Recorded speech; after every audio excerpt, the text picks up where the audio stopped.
Sitwa sa aking kalooban, iyong masdan, paupain ang puso na kalungkutan.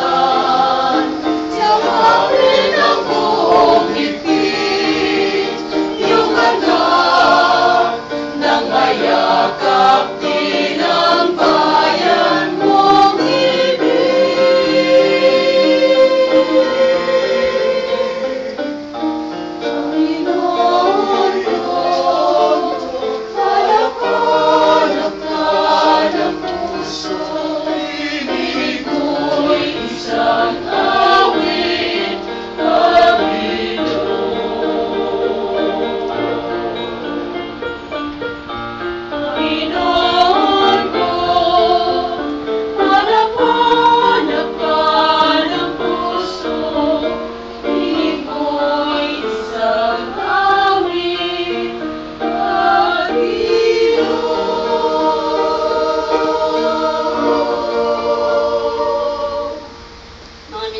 mong kamag-anak, kaibigan ng yumao, at lahat na nakikiisa sa mga sandaling ito.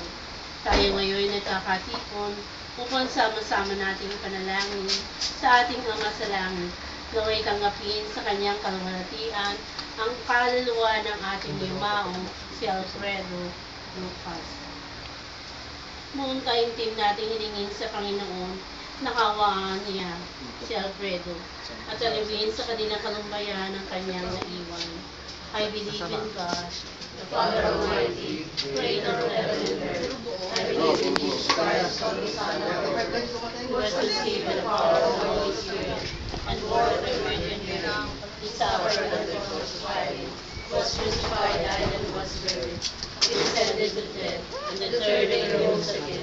He ascended into heaven, and seated at the right hand of the Father, will come and judge the living and the dead. I believe in the Holy Spirit, the Holy Catholic Church, the communion of saints, the forgiveness of sins. Blessed are you among women, and blessed is the fruit of Jesus.